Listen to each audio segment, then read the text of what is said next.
प्रातः क्लास चल रहा था 6 जनवरी 1968 शनिवार को। दूसरे पेज के मध्य से कुछ 3 लाइन पहले बात चल रही थी विचार सागर मंथन की। विचार सागर मंथन करके नई नई पॉइंट्स निकालना होता है। ज्ञान के रतन निकालना है और दूसरों को सुनाना है। तो बैठ करके विचार सागर मंथन करो। खास अमृत मिले। पीछे लिखने के बाद उनमें जजमेंट करो कि कौन कौन सी पॉइंट्स अच्छी है, जो भाषण में लगाई जा सकती है किसी को सुनाने के लिए। तो इसको कहा जाता है विचार सागर मंथन। ऐसे नहीं कि उन्होंने शास्त्रों में समझ लिया है कि पानी के सागर का मंथन हुआ। नहीं। और समंदर के बीच में असुरों ने और देवताओं ने घुस करके सागर मंथन किया।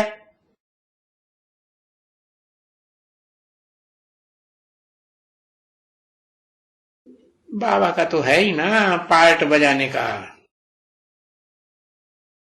है। सोचो तो बचता रहेगा।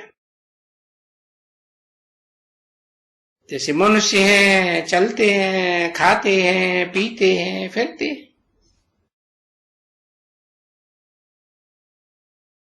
ऐसे फिर बाबा का भी पार्ट है बच्चों को ये कलर पहले वाली वो ही नाले सुनाना। कोई भी अंतर नहीं।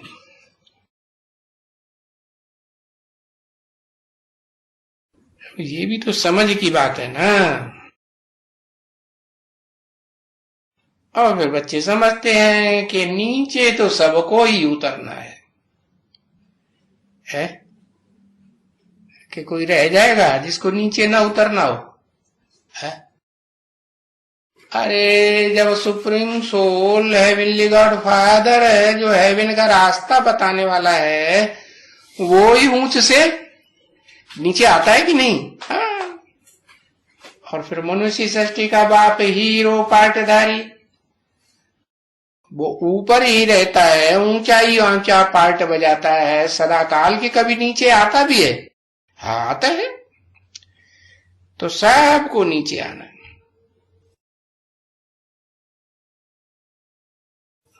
कौन क्या है, चढ़ाने वाला है, उतारने वाला है,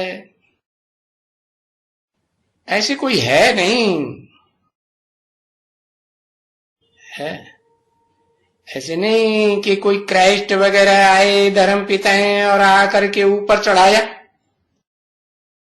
उन्होंने ऊपर चढ़ाया कि और ही नीचे उतारा है?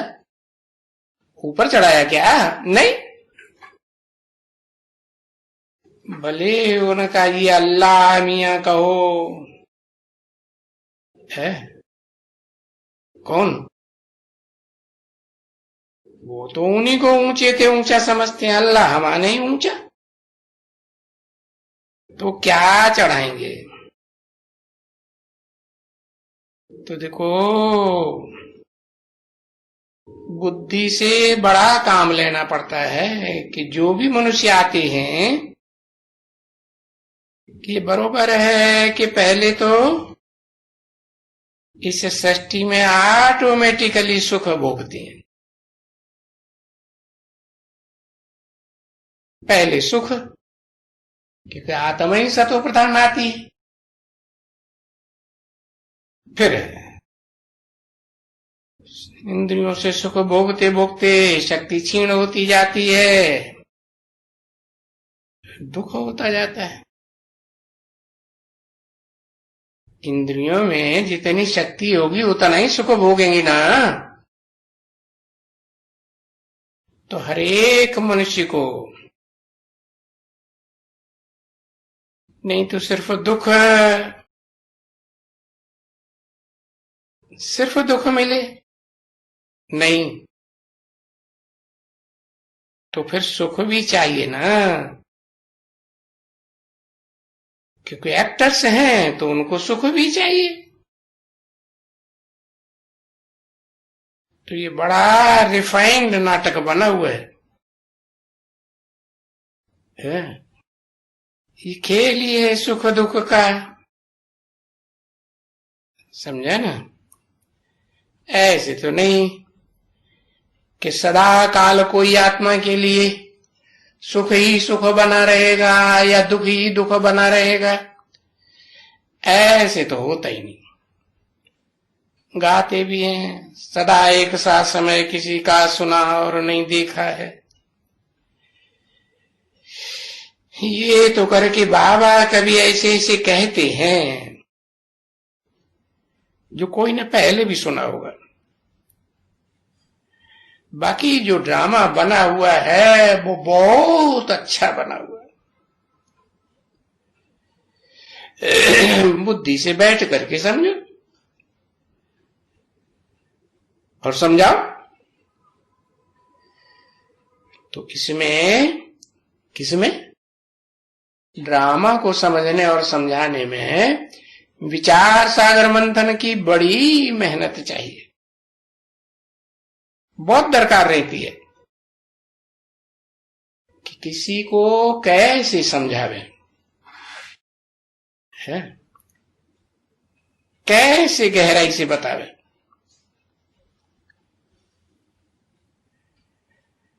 अरे ये समझाते हैं, ये जो भी दुनिया में समझाते हैं धर्म पिता हैं उनके फॉलोअर्स, और ये जो भी मुसलमान हैं या फलाना है टीरा है, कुछ न कुछ समझाते तो हैं, परंतु जो भी समझाते हैं उससे कोई सदगति तो कोई की होती नहीं है। नहीं तो वो कोई सदगति के लिए नहीं आए हैं, कुछ भी सदगति की नहीं कर पाते, अपनी भी नहीं तो औरों की भी नहीं, फॉलोअर्स की भी नहीं, कुछ भी नहीं। तो ये तो स्थापना करने के लिए आए हैं। क्या स्थापना? नई दुनिया की नहीं, ये तो अपने धर्म की स्थापना, अपनी जो स्पेशल उनके अंदर आत्मा में धारणाएं हैं, जितना उन्होंने सीखा हुआ है कल पूर्व में, उन्होंने धारणाओं को ही वो अच्छा समझते हैं। तो वो धारणाएं धर्म की स्थापन करने के लिए आए हैं, और उनकी इन धारणाओं में सदगति के लिए तो कोई ज्ञान नहीं है। क्यों? क्योंकि ज्ञान तो एक से ही आता है, ऐसे नहीं कि अनेकों धर्म पिताओं से ज्ञान आता है, विद्वान पंडित आचार्य मुल्ला मौलवी है, इनसे ज्ञान आता है क्या? नहीं, ज्ञान आता होता तो कोई की सदगति हुई होती ना। कहते हैं बुद्ध पार निर्वाण गया, अरे पार निर्वाण गया तो किसी को ले गया क्या? अकेला ही चला गया है? अपने चेले चौपाटों को तो ले जाएगा ना। हाँ नहीं, सब इस दुनिया में जन्म मरण के चक्कर में आते रहते हैं, है? अगर ना आते रहे हो तो ये दुनिया की आबादी कहां से बढ़ रही? अरे हिस्ट्री उठा के देख लो, सदा काल दुनिया की पॉपुलेशन बढ़ती रही है या कभी घट गई है? चाहे भले अकाल पड़ा हो, दुकाल पड़ा हो, धरती कंप हुआ हो, दुनिया की आबादी तो, हाँ जो भी हिस्ट्री है उसमें देख लो, आबादी तो लगातार बढ़ी है ना। तो देखो, इन गुरुओं गोसाइयों में कोई में भी है सदगति का ज्ञान नहीं है। ज्ञान का सागर तो एक ही है, और तो कोई में ज्ञान है ही नहीं। क्योंकि ज्ञान से तो सभी चले जाते हैं ना, ऊंची स्टेज में चले जाते हैं। है शांति में क्या, शांति में शांति धाम में चले जाते हैं, जिससे ऊंचा धाम और कोई होता ही नहीं। अरे वो तो जो है वो इसी दुनिया में है, जहां सुख दुख का खेल चलता है। तो इस सुख दुख के खेल में सबके लिए सुख भी है, और फिर बाद में सबके लिए दुख भी है। पहले सुख पीछे दुख। पहले सुख क्यों?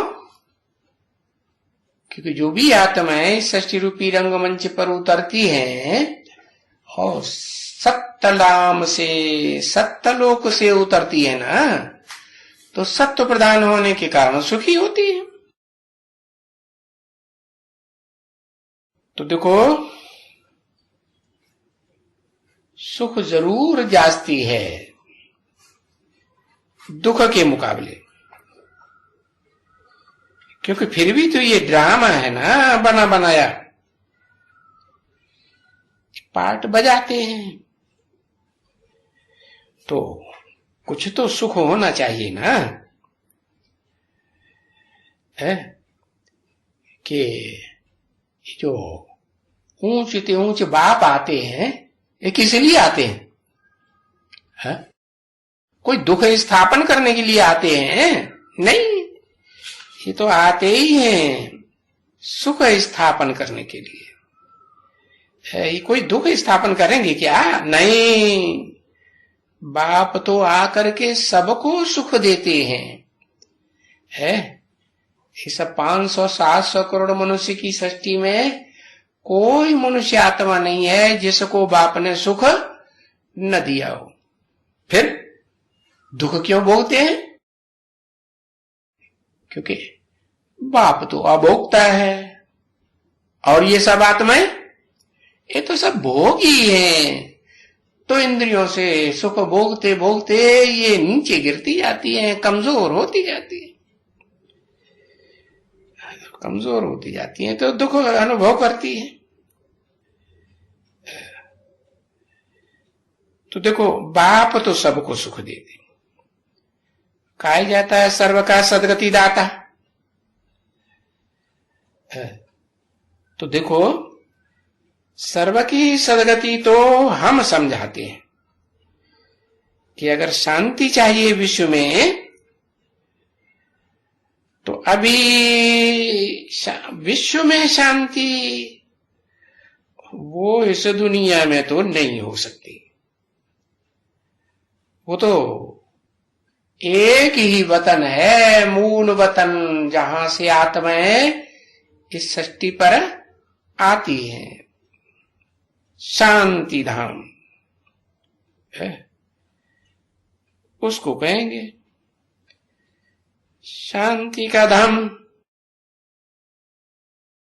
ब्रह्मलोक। अभी ब्रह्म में अशांति तो हो ही नहीं सकती है। ब्रह्म माने ब्रह्म माने बड़ा, मां माने मां। जो बड़े ते बड़ी मां है उसमें शांति हो, अशांति हो सकती है? हो ही नहीं सकती। उसका तो नाम ही है परम ब्रह्म। बाकी तो नाम ब्रह्मा नाम बहुतों के हैं, क्या सब एक जैसा सुख दे सकेंगी? नहीं। तो देखो, उस परम ब्रह्म लोक में अशांति की बात नहीं, और उस परम ब्रह्म लोक के सिवाय और कोई भी जगह में शांति हो ही नहीं सकती। कोई कहे सूक्ष्म बदन में। हाँ? अरे शरीर है तो दुख है सुख है, शरीर ही नहीं तो सुख भी नहीं तो दुख। लेकिन नहीं, शरीर छूट जाता है तो सूक्ष्म शरीर तो रहता है ना इस दुनिया में, कि बिना शरीर के आत्मा रह पाती है? नहीं, तो वो सूक्ष्म शरीर को भी तो भटकना पड़ता है ना, है कि स्थिर हो जाता है? नहीं।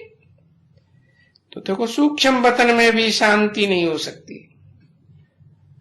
हाँ, और मूल वतन तो है ही शांति का देश। अच्छा, फिर शांति कौन दे सकते हैं? कब मिलनी है शांति? अरे शांति फिर मिलनी है जब कि वापस जाए। कौन है? चाहे वो परम ब्रह्म का टाइटलधारी हो, और चाहे वो कोई भी नंबरवार ब्रह्मा नाम के टाइटलधारी हो, जब तक वापस नहीं जाएंगे ब्रह्मलोक में, शांति धाम में, तब तक इस दुनिया में कोई को शांति हो ही नहीं सकती। समझा ना? है? तो ये तो बाप ही जानते हैं, है? क्योंकि वो तो सदा काल का शांति धाम का वासी है। इस अशांत दुनिया में आते हैं बेहद का बाप, तो भी कभी अशांत होते हैं, शांति में ही रहते हैं कि नहीं शांति में? हाँ, सदा शांत। तो बच्चों को तो ये ख्याल रखना चाहिए, है? ये भूल नहीं चाहिए, भूलना नहीं चाहिए कि हम फिर भी हैं, अभी तो हम बाबा के साथ हैं। बाबा आया ही हुआ है? बाबा आया हुआ है एकदम, है, असुर से एकदम देवता बनाने के लिए, है। जैसे वो कुंभकर्ण का ये लोग निकालते हैं ना, है, चित्र निकालते हैं ना, ये भी तो आसुर है ना। अरे जंगली जानवर हैं ये सब मनुष्य, उनकी सूरत मनुष्यों की है और चलन राक्षसों की, जानवरों से भी बदतर। तो इस दुनिया में देखो कैसे बन गए। और जब एक की दी हुई जो ऊंच ते ऊंच है, सुप्रीम सोल, उसकी दी हुई नॉलेज मिलती है, तो बस यहीं रहते हैं और बाकी इतने मनुष्य मूल वतन में चले जाते हैं। किनको मिलती है यही नॉलेज? जो इस दुनिया में रहते ही अपने मूल रूप ज्योति बिंदु आत्म स्वरूप को पकड़ लेते हैं। पकड़ेंगे तो नंबर बार। तो देखो इस दुनिया में रहते हुए भी अपनी मूल स्टेज में रहते हैं या मूल स्टेज को नहीं पकड़ पाते? पकड़ते हैं, पुरुषार्थ की बात है। तो ये देखो ड्रामा में कितनी सबसे अच्छी कमाल भाई किसकी है? किसकी कहें? इस ड्रामा में सबसे अच्छी कमाल है बस एक बाप की, और फिर तुमको सिखलाते हैं, क्योंकि तुमको देखो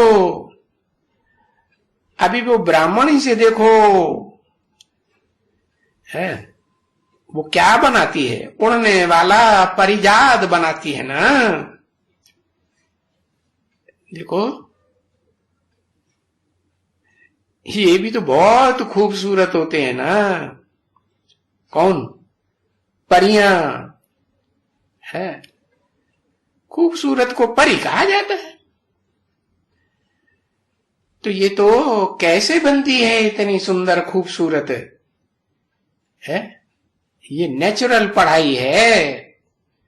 इस पढ़ाई से परिजात बन जाते हैं। देखो ये सब विचार सागर मंथन करने की बातें है। बड़ी समझ होना चाहिए इनमें, अंतर्मुख होकर के समझना है। जो भी माला सिमरते हैं भक्ति मार्ग में है, अंतर्मुख होकर के कोठियों में यहां वहां एकांत में है। वहां तो कोई देवता वेवता फलाना वरना कोई होता नहीं ना है। वहां कोई हनुमान को जो याद करने वाला होगा, हनुमान होगा क्या? नहीं। गणेश को याद करने वाला होगा, गणेश को याद करेगा। अरे किसका भी याद करने वाला हो, अरे वो तो कोठी में बंद करके उनको याद ही करेंगे। परंतु वो देखते हैं, समझते हैं कि इनको याद करने से कुछ फायदा हुआ, दुनिया नीचे गिर रही है कि ऊपर चढ़ रही है? नीचे गिर रही है ना, तो उनको याद करने से कोई फायदा नहीं। ये तो इस समय की बात है जिस समय ऊंच ते ऊंच बाप ने आकर के समझाया है बैठ करके। तो देखो सब जानवर मिसल है। तो उन जानवरों में के भी बीच में कोई बाबा कहते हैं कोई महारथी है। तो देखो वो उन्होंने हाथी बैठ करके दिखाया है। दिलवाड़ा मंदिर में हाथी सवार घोड़े सवार दिखाए हैं ना। हाँ? वो बड़ी सूंड वाले को दिखाया है और वो सभी बनाया हुआ है, बहुत बड़ा बड़ा बनाया हुआ है। तो वो लोग इनको बड़ा महारथी समझते हैं। अरे जो जैसे होंगे वैसे ही समझेंगे ना। हाँ? हाँ? और क्या समझेंगे? तो बाप बैठ करके समझाते हैं कि एक तो ऐसे समझो, बाप बगैर तुम बच्चों को कोई भी नहीं समझा सकते। देखो भाई, टीचर की समझानी, बाप की समझानी, ऐसे ऐसों की समझानी, बड़े आदमियों की भी कितना लिहाज रखते हैं। कोई बड़ा बाहर से आता है ना, कितनी उनकी लिहाज रखते हैं है? कितने मनुष्य बैठ करके महलों महलों में वो कर्फ्यू रख देते हैं, तो उनको आज्ञा देते हैं, समझे ना? हाँ, आज्ञा देते रहते हैं किसको? अरे ये है कौन, देखो एकदम तमोप्रधान और है बिल्कुल एकदम बंदर है। तो बंदरों को बंदर आज्ञा देते हैं। अब तुम किसको आज्ञा देंगे? नहीं, तुम किसको आज्ञा नहीं देंगे है। ये तो एकदम बेकायदे है। क्या खुद आसुर हैं, खुद जानवर से बदतर हैं और दूसरों को आज्ञा दे? क्योंकि तुम जानते हो ना कि सारी दुनिया के मनुष्य मात्र सबकी बुद्धि जड़ जड़ी भूत है। ये जाड़ ही सारा जड़ीभूत हो गया है। और सभी पतित हैं, सभी भ्रष्ट इंद्रियों से भ्रष्टाचार करने वाले भ्रष्टाचारी हैं। कोई श्रेष्ठाचारी देवताएं नहीं, क्योंकि सब बिख की पैदाइश है। किसी कहा जाता है बिख है? पराई स्त्री पर पुरुष के भोग को विष कहा जाता है। चाहे आंखों से विष भोगे, चाहे कानों से सुन सुना करके दुख विष भोगे है, और चाहे मुख से बोल करके, चाहे कर्म इंद्रियों से कर्म करके, चाहे श्रेष्ठ इंद्रियों से, ज्ञान इंद्रियों से, भ्रष्ट इंद्रियों से कर्म करते हैं। और संग दूसरों का करते हैं या एक का ही करते हैं, अनेकों को करते हैं। तो ये विषय विकार बढ़ते रहते हैं। नशा बढ़ता जाता है या कम होता जाता है विषय विकारों का? हाँ, बढ़ता है।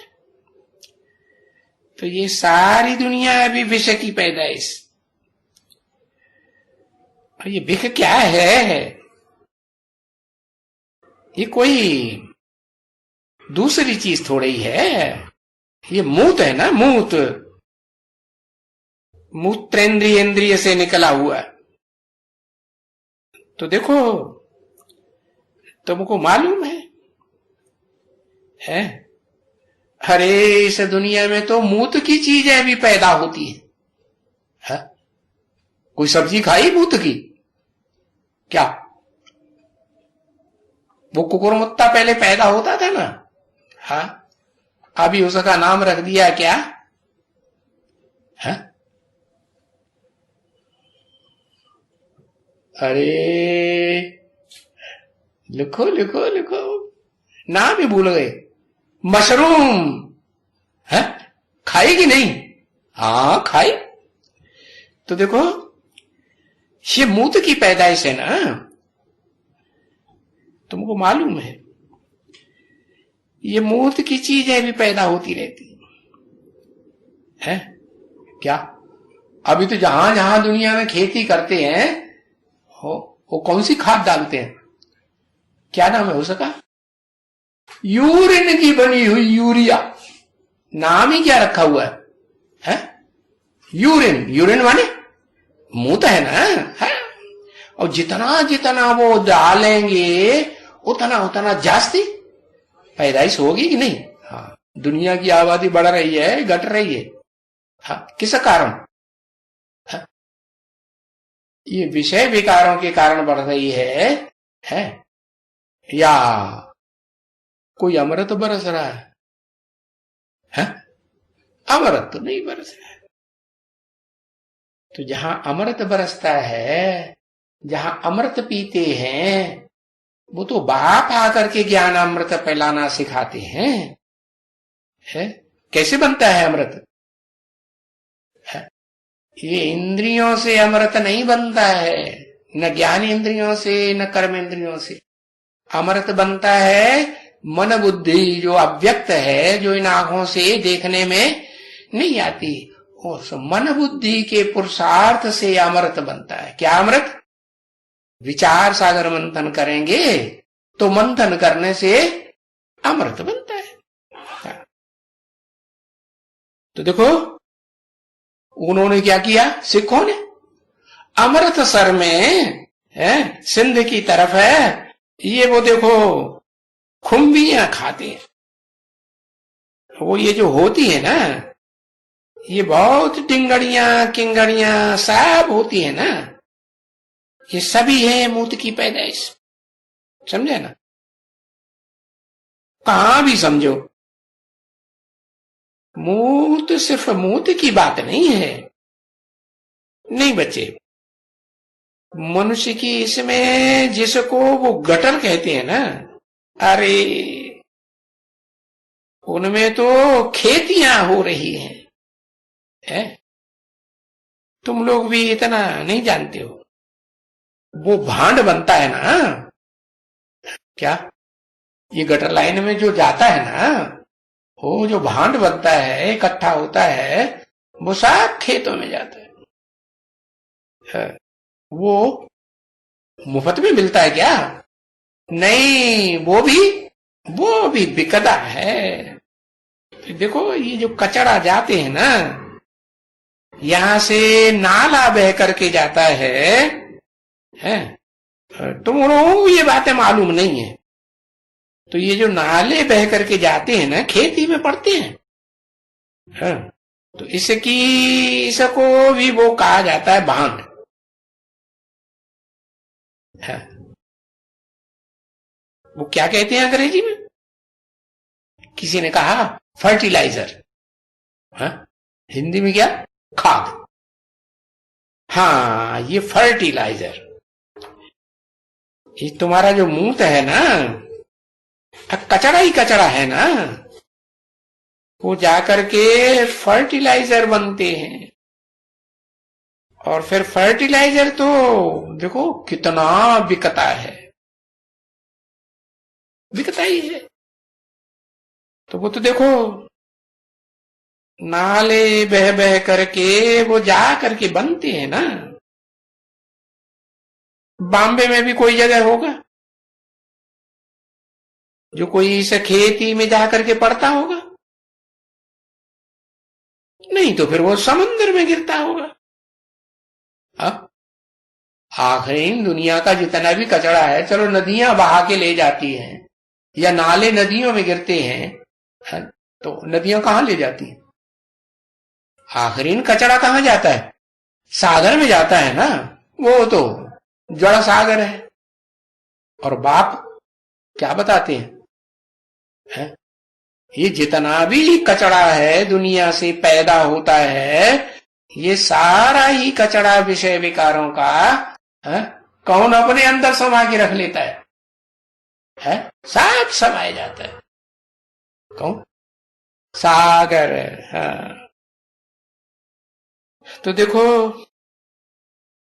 समुद्र में भी तो निकलता है ना। हाँ, क्या क्या निकलता है समुद्र में से? मीठा पानी निकलता है या खारा पानी निकलता है? ज्यादा कौन सा पानी है? खारा पानी। कहां से आया? अरे वो ही कचड़े की वजह से है। वो जो कचड़ा समंदर में मिक्स होता है ना, उससे खारा पानी हो जाता है। बाकी ऐसे नहीं है कि समंदर में मीठा पानी नहीं है, मीठा पानी भी निकलता है, समझा ना? हाँ, तो उस मीठे पानी में भी ताकत रहती है और खारे पानी में तो ताकत नहीं। तो ये बहुत है खारा पानी, ये बहुत उनका काम है। ये बैठ करके समझे और समझावे क्या कि हद का सागर, जड़ सागर और बेहद का सागर, चैतन्य सागर है। इस समझने की बातें हैं। ओम शांति।